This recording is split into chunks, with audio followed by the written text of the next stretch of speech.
haven't seen so far. As I was mentioning, Darius Swiercz, 2 out of 2, playing for St. Louis University right now and studying there.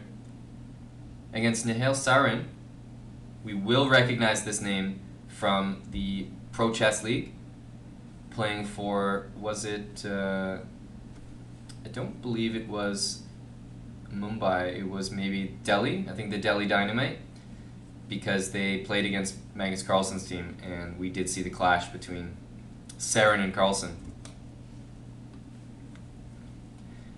Okay, Gambit Man, I will definitely take a look at Delugi's games in the next round.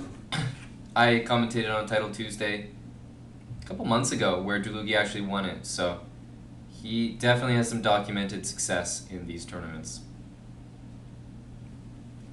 Sarin here has actually a great version of a hedgehog, because this knight on e3 is fantastic compared to the knight on e8, and I think it should be very hard to lose such a position unless black gets the move d5 in. And whoa, that knight's just jumping on its own. And without control over d5, as you can see, white firmly has that under control. It looks like white's pretty happy here. We may even see black have to sacrifice something just to get some activity, but I like white's position. Rook b5 is a massive threat, threatening to win a pawn.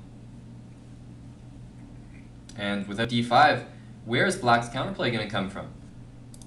g5 also runs into rook b5 at the end. This is a tough position, guys. Knight c7 stops this but allows rook b7. I guess one idea, this move also allows queen a7, threatening a5. So one idea might be to try to play this, but then you simply can't let rook b5 happen. So I'm thinking knight c7, sacking a pawn on a5 with the idea of g5, but I mean, sacking a pawn is always a difficult decision. Okay, rook b5 doesn't win a pawn yet, but this is a permanent position that white can enjoy. Rook b1 next, trying to take the rook on c5 and play rook b5 again. g6. Looks like black is going for solid play. I think I like to move rook b1 here, threatening either rook b7 or try to exchange and put another rook on b5. This knight on e3 is fantastic. It can't move anywhere, but it's providing a very important defensive duty, and black's knight is doing the same. So, unfortunately, both of these knights got relegated to just a defensive task, but whoever can activate their knight in this game is definitely going to win, I expect.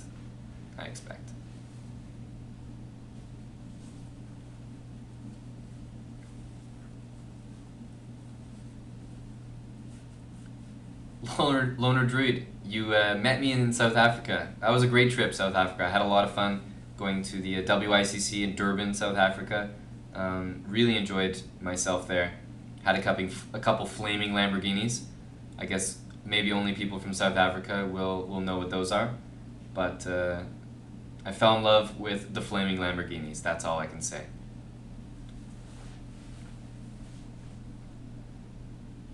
Eight seconds.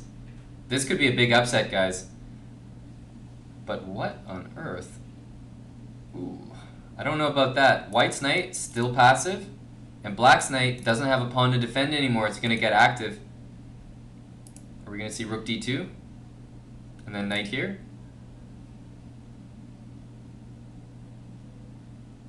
e4. Ooh, and then knight there, yes.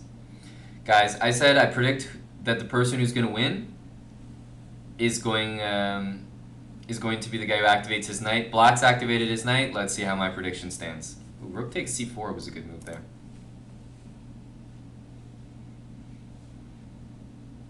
Rook a2. This pawn is hanging. This is a huge threat as well. Ooh, king f6 wins because of knight c3.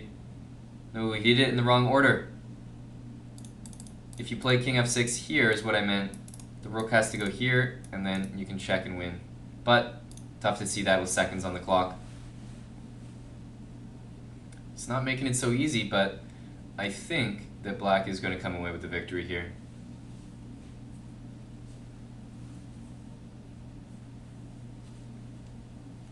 You guys want to watch Ginger GM? We already watched his game.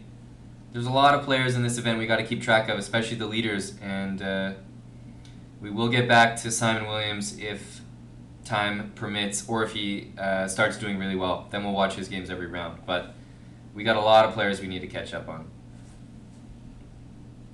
Ooh, I was thinking maybe King D3. So King D3. King B2. So you can force the king to the side. That's good. But how do you get that coveted checkmate?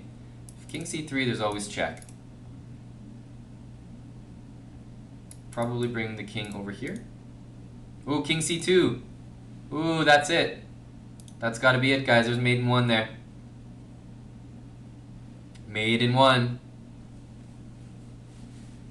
That's it. As I predicted, both knights were not participants in that game.